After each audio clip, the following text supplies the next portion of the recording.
Hello again and thanks for tuning in. So today we're going to talk about what's going on with the Reform Party, Rupert Lowe, Nigel Farage and all the rest of it. Now I'm not going to cover all the elements of the debacle. If you're watching this video and you're aware of it, you probably already know what's going on. But essentially there's been allegations made against Mr. Lowe from the Reform Party. And these allegations are being investigated by an independent barrister. Now, my thoughts are that at the moment, what we've got in the Houses of Parliament is a Labour Party who is essentially intent on what I perceive to be on a collision course with destroying the country, not just economically, but from the realm of migration, from the realm of social policy, social cohesion, new policies. I mean, we've got the full raft of everything that the Labour Party is doing. Then we've got the Tories, who've had the last 14 years prior to Labour coming in last year, and they have fared little better. And so, looking forward, what have we got to look forward to in the United Kingdom? Well, what we've got to look forward to is, if after the current administration we have to go another 4 to 8 years with the current political parties, then I think the United Kingdom is going to end up severely diminished.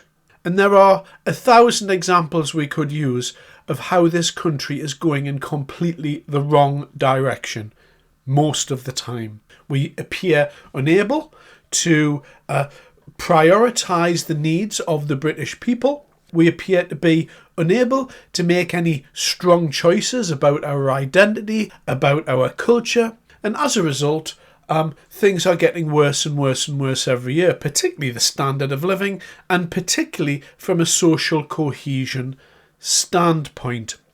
And it's for that reason that I viewed the Reform Party as our best hope, really, for regaining something of what we've lost, or at least to stop the rot that's been happening in our country. Now, I think what this current debacle has shown us is that in the past, we've had people like Ben Habib come out and say he couldn't work with Nigel Farage. Now, we've got Rupert Lowe coming out and saying he can't work with Nigel Farage, and apparently it's been an open secret around Westminster that Farage and Lowe do not get on at all. So we've got reform as allegedly the only hope that the people of this country have to take back a little of what we've lost.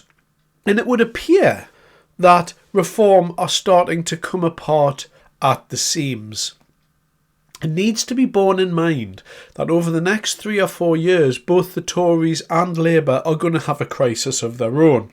It's debatable whether Keir Starmer will be still leading the Labour Party in 3 or 4 years. Likewise, it's also debatable whether Kemi Badenoch will be the leader of the Tories again in 3 or 4 years. And so this crisis, or whatever you can call it, within the Reform Party, and of course the Tories and Labour are going to make hay with this, and they're going to be very happy at this because they're extremely concerned about the Reform Party, because they represent a growing proportion of people in this country that are sick and tired of the direction that the country is going. And so if we're looking at what the Reform Party represent, they represent our last hope. And I believe that if there's no alternative to the Tories and Labour, the Uni-Party that seems to be going on at the moment, then the future looks very bleak for this country. I do hope that over the next few years Reform can get their act together, but I do believe that what this current debacle has shown is that the Reform Party is the party of Nigel Farage. And whilst you should never bet against Nigel Farage, there always comes a point in any political career where things start to go wrong, and Nigel Farage could be on the cusp of something like that. I think the Reform Party needs to get its act together, it needs to move forward with what it's doing, and it needs to become the alternative to the Uni-Party. Otherwise, to put it really bluntly, I think this country may be finished in, another decade or so. Anyway, hope you enjoyed that. Thanks very much for your time.